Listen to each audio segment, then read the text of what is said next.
দর্শক আসসালামু আলাইকুম। জীবনের গল্পে আপনাদের স্বাগতম। ক্যামেরার সামনে দাঁড়িয়ে আছে এই মুহূর্তে একটি বোন, আমরা শুনবো তারই জীবনের গল্প। আসসালামু আলাইকুম আপু, কেমন আছেন আপনি? ওয়ালাইকুম আসসালাম। আসসালামু আলাইকুম ভাইয়া। এই তো আলহামদুলিল্লাহ, পাক রাখছে ভালো। আচ্ছা ঠিক আছে আপু, আপনি ভালো আছেন? আপনার নাম কি আর আপনি কোথা থেকে এসেছেন? আমার নাম মিষ্টি ইসলাম, আমি ঠাকুরগাঁও থেকে এসেছি। ঠাকুরগাঁ থেকে এসেছেন। যাই হোক, আপনার পরিচয় পর্ব আমরা এর আগে অনেক জেনেছি এবং অনেকে আপনাকে চিনে।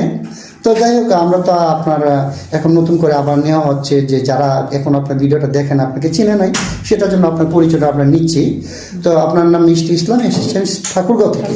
আপনার বয়স কত আপু? আমার বয়স 24। 24 বছর বয়স। পড়ালেখা করেছেন? ইন্টার পর্যন্ত। আপনার ফ্যামিলিতে কে কে আছে? আমার ফ্যামিলিতে আছে আমার সৎ মা, সৎ দুই ভাই আর আমার আব্বু প্যারালাইস। সৎ মা, সৎ দুই ভাই আর আপনার আব্বুর প্যারালাইস। আপনার মার কি হয়েছে? আমার মা মানে ব্রেন স্ট্রোক করে ছোটবেলা 5 বছর বয়সে মারা গেছে। আপনার যখন 5 বছর বয়স ছিল তখন আপনার মাকে হারিয়েছেন, তাহলে তো আপনার লাইফটা অনেক কষ্টের আপু, তাই না? ঠিক আছে, ইনশাল্লাহ সমস্যা নেই, আপনার জন্য ভালো কিছু আশা করছি সামনে।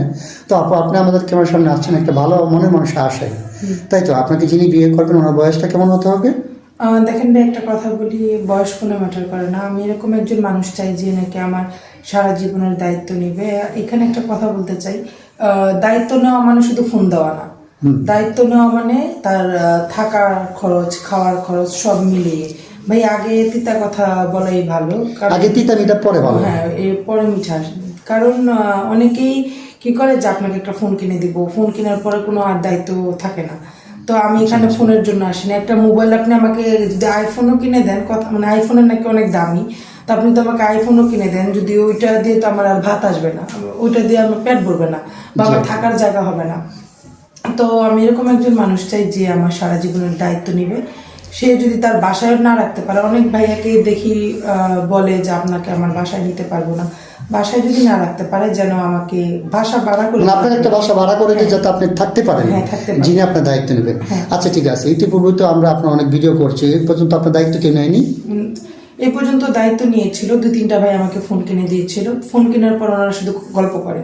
দেখেন ভাই, আমি গল্পগুলো তার পেট ভরবে না। আচ্ছা ঠিক আছে, তো এর জন্য আমি অফিসে ফোনগুলো দিয়ে আসছি। আপনি আগে যে অফিসে ছিলেন সেই অফিসে ফোনগুলো দিয়ে আসছেন? এটা তো নতুন অফিস আসছে, আপনি আমাদের কাছে আসছেন। আর আপনার ওই অফিসে নাকি আপনার নামে অনেক মানুষের টাকা খাইছে, খায়া আপনার ছবি দিয়ে আপনার সাথে কথা বলে অনেক টাকা পয়সা আয় না, আপনাকেও দেয়নি, তাই তো? আমাকেও দেয়নি। তার জন্য তো আপনার প্রফিট খারাপ হচ্ছিল, এটার জন্য আপনি আমাদের এখানে আসছেন যেন আমরা আপনার ভালো কিছু করতে পারি। হ্যাঁ, অনেক ওরা আমার নাম করে অনেক মানুষের কাছ থেকে টাকা খাইছে। তো এখানে মানুষের চোখে আমি খারাপ হয়েছি, মানুষের অভিশাপ আমি টোকাচ্ছি। তো আমি সবাইকে বলবো যে আপনারা দয়া করে আমাকে অভিশাপ দিবেন না। আমি মানুষের আপনাদের টাকা খাইনি। ওরা আমাকে কথা বলাই দিছে ঠিকই, কিন্তু টাকাই না আমাকে আর বলেনি। সেটা তো আমার নাম্বার আসেনি। সেটাই আপু, আমি বুঝতে পেরেছি। যাই হোক, সমস্যা নাই, আপনাকে একটা ভালো জীবন সঙ্গী আমরা ব্যবস্থা করে দেবো। তো আপনার সাথে এখন যোগাযোগ কিভাবে করবেন? আমার সাথে যোগাযোগ করতে হলে আপনাদের মাধ্যমে যোগাযোগ করতে হবে। আপনার ব্যক্তিগত কোনো ফোন নেই? না, ব্যক্তিগত। আচ্ছা ঠিক আছে, সুপ্রিয় দর্শক, এই মুহূর্তে দেখতে পাচ্ছেন ডিসপ্লেতে একটি নাম্বার। এই নাম্বারটি হচ্ছে আমাদের নাম্বার, ইউটিউব চ্যানেল কর্তৃপক্ষের নাম্বার। এই নাম্বারে ইমো, হোয়াটসঅ্যাপ আছে। কেউ অযথা কল দিবেন না, অযথা অডিও কল, ভিডিও কল দিলে আমরা ব্লক করতে বাধ্য হবো। ওনার একটা স্ক্রিনশট মেরে আমাদের এখানে পাঠিয়ে দিয়ে ভয়েস করবেন, আমরা আপনাদের সাথে যোগাযোগ করব।